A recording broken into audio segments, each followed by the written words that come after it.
It's how to feel good. It's really called How to Feel Great Every Minute. How to Feel Great Every Minute by Vernon Howard. Recently, I was standing on a corner in downtown Los Angeles, waiting to cross the street. The traffic signal suddenly went crazy, blinking senselessly from stop to go, go to stop. Confused pedestrians stopped, whirled around, started again. No one knew what to do. This is what happens to people whose emotion signals are out of order. They just don't know what to do. The entire secret of success with your emotion is this. You feel good not because the world is right, but your world is right because you feel good. We start with that all-powerful principle of the mystic path, self-awareness. We must become acquainted with our emotional household. We must see our feelings as they actually are, not as we assume they are. This breaks their hypnotic and damaging hold on us. Negativities are like weeds in a deep basket. When we bring them to the surface of the basket of our awareness, the winds of reality carry them away. Don't hesitate to challenge any negative feelings you discover within yourself. That is a giant step toward their dismissal. Over many years of lecturing and counseling, I find many people hesitant to question their negative condition.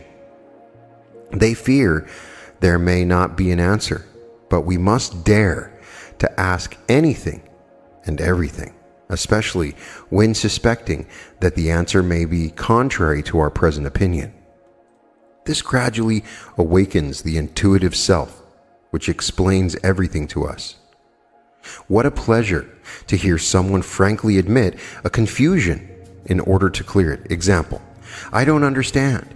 You say that emotional pains are caused by illusion. Illusion or not, I feel the pain. A man certainly suffers from a frightened nightmare, but when he wakes up, where is the suffering? Whenever confronted by a particularly disturbing emotion, you may wonderingly inquire, is it really possible to arise above this? With perfect assurance, you may tell yourself, yes, even this.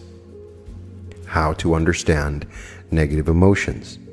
Before reading this section, think of the negative emotion that bothers you the most. It might be boredom, restlessness, a sense of futility, something like that. This gives you a maximum benefit from our exploration. Grasp this basic fact about negative emotions. All arise from a false sense of identity. We think we are the false self, but we are not. Every painful feeling, sadness, envy, guilt, insecurity is sour fruit of the false self. What a great day when we see this. We can destroy the sour fruit by chopping the tree down at its trunk. Then, how differently we greet each morning.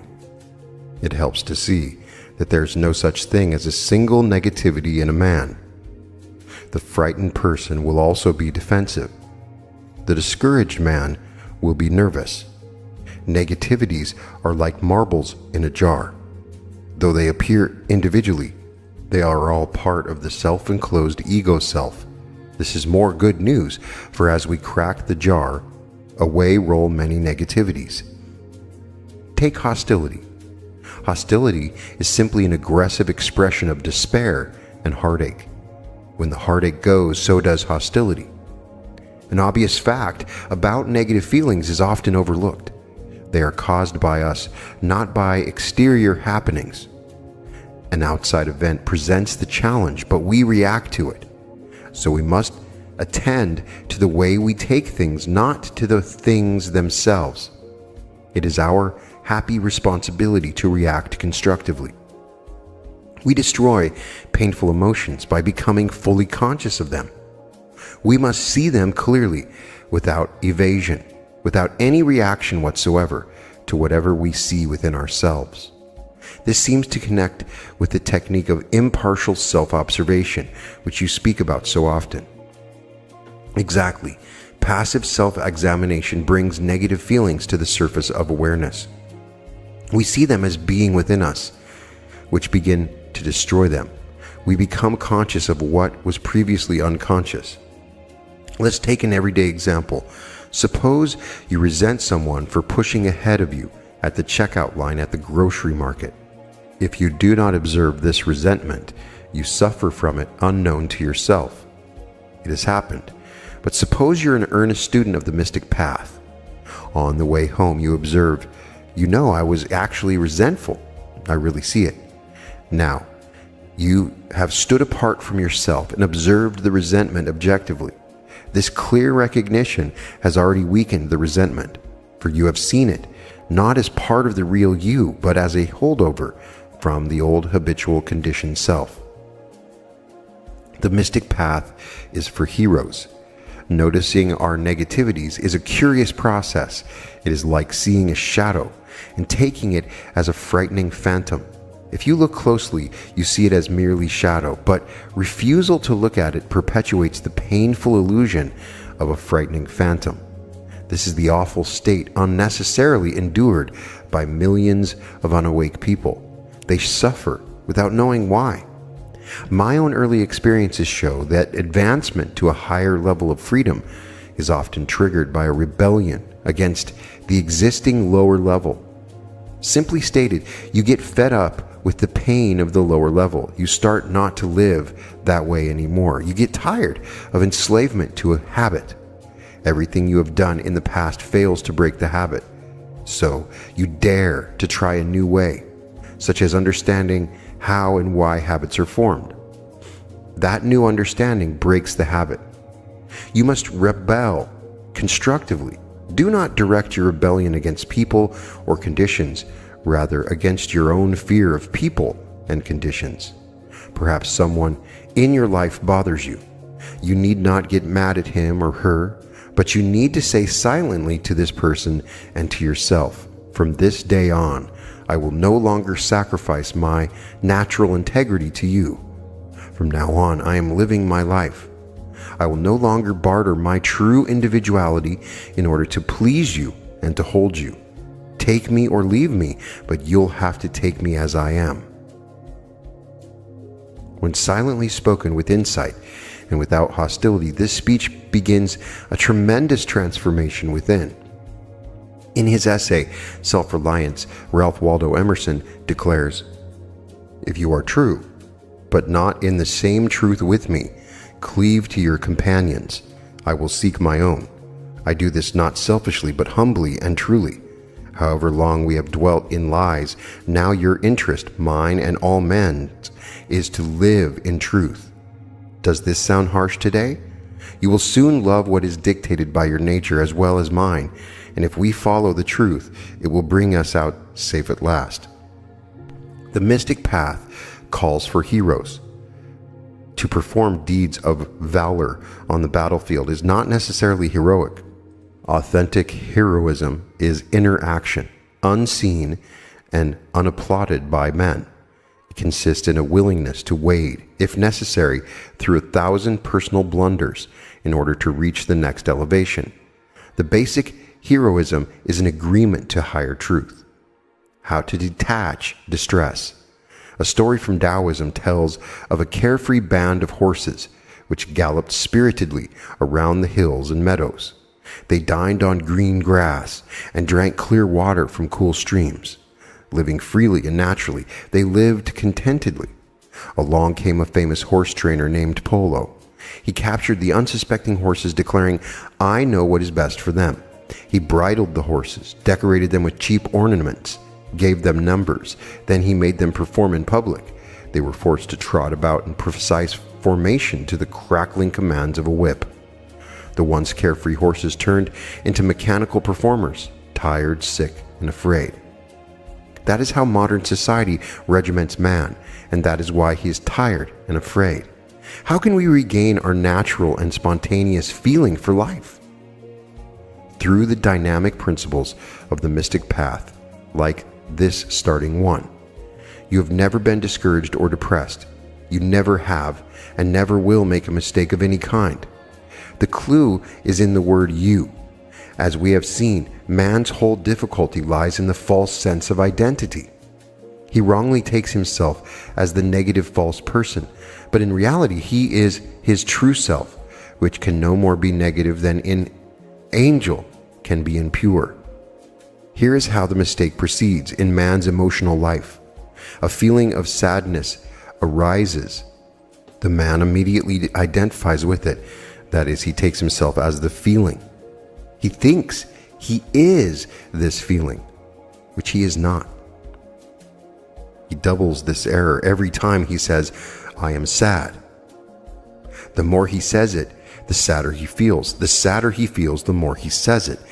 If you, the listener, run into this, what can you do? Separate the way you feel from who you really are. You are not that feeling of sadness. Try to grasp this. Impersonalize a negative feeling. Do not say I to it. Rather, refer to the feeling as it. A man should say, "It is depressed. It feels helpless. It is enslaved by passion. It feels guilty. It craves alcohol. It wants revenge. It is terrified. It is a compulsive eater. It has heartache. It feels betrayed. It is confused. It does foolish things. It is secretly bitter. It is envious. It feels bored. It is nervous. It has sleepless nights. It is irritable. It is exhausted."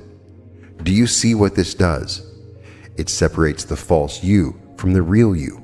By detaching this false sense of identity, vow also detach the distress it creates. Separate your feelings about yourself from who you really are, a free person. Separate, separate, separate. It is not an evasion of your responsibility when you attribute your negativities to it. It is a new kind of self-responsibility, a genuine technique that delivers you once and for all. Your whole duty is to understand this. It is your understanding that destroys painful negativities. Work with this miracle method of the mystic path.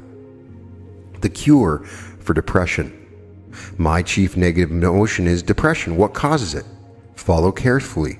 Your understanding rids you of the problem. Depression occurs when you catch a sudden insight into the emptiness of your life. A man thinks he is happy with all his business and social activities, but he catches a glimpse that it is all an act, which depresses him. It is like dreaming about a palace and waking up in a mud hut. And what is the cure? Be willing to see through your pretensions of having a purposeful life. This is an awakening shock, but when we abandon a pseudo-purpose, when we have nothing left of the false self, a true purpose enters the life. Then depression is absolutely impossible. Well, I don't know what you mean by pseudo-purpose. There is nothing wrong about building a business, a career, or having a happy home. Well, no, of course not. Go ahead and be a successful businessman or homemaker or whatever else you want on the worldly level, but as outwardly prosperous as you like. But don't think it can add anything to your interior life. You must not use worldly success as a means of psychological identity, such as picturing yourself as an important person. This creates anxiety. Remember, you live in two worlds, the material world of business and home, and the spiritual world. Keep each in its place. If you try to use exterior success to find your true self, you will fail and fall into depression. You can't paint the outside of your house and expect the living room to look any different. Is this why successful people like movie stars often live so unhappily?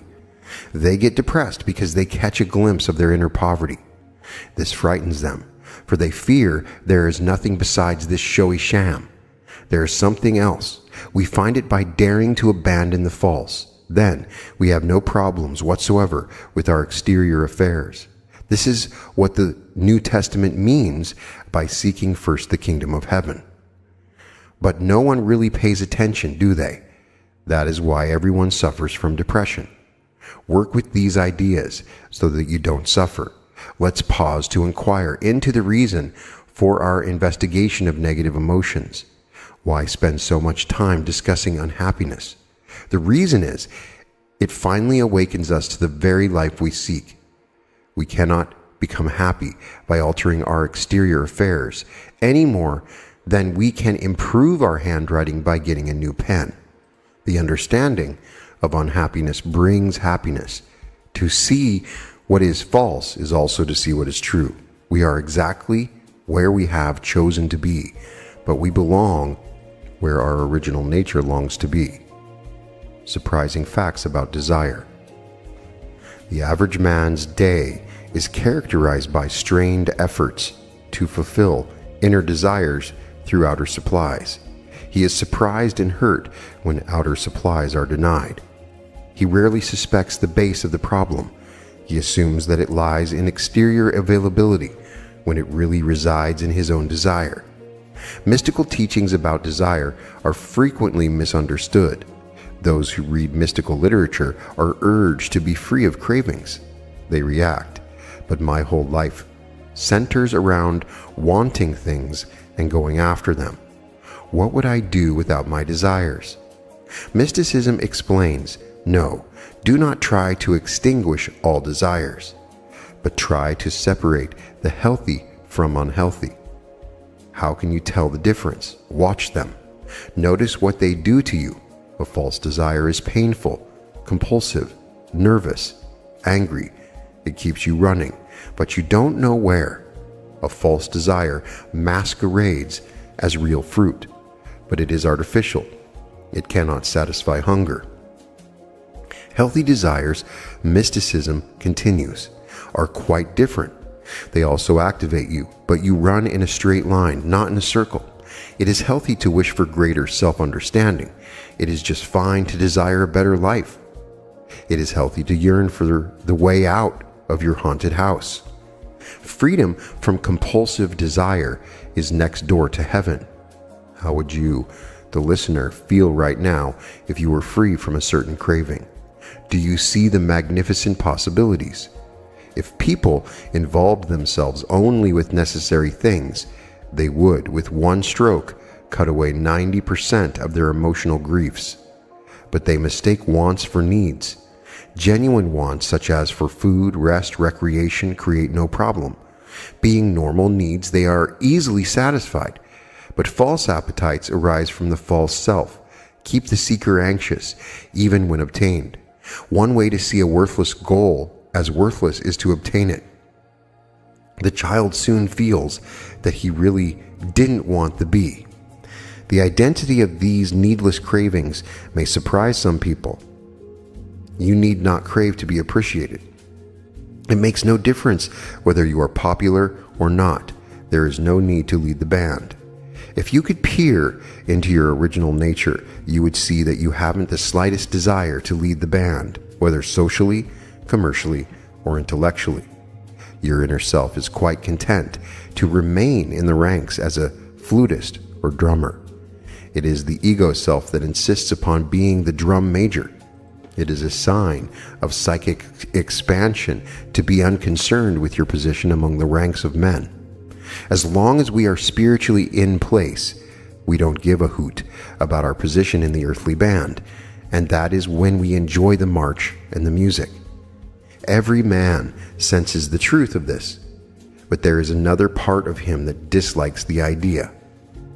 This is merely the egotistical self, which fearfully protests its threatened extinction. Good, your task is to extinguish it. Your true self has no desperate or unfulfilled desires. It already has all it needs. Its very self is what it needs. Your freedom from painful craving. Please explain how false desires cause distress. Let's track down a typical human trait, that of vanity. Have you ever noticed the undercurrent of pain and anxiety there is in vanity? We worry that people won't notice or appreciate us enough.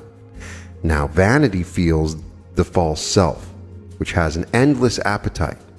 It can never get enough. It keeps us chasing frantically around, seeking the flood of attention and flattery. So observe how painful it is to live with this nagging offspring of the false self. This is a superb start for dismissing it from your mental household. Then the mystic path frees us from the painful desire for flattery and attention.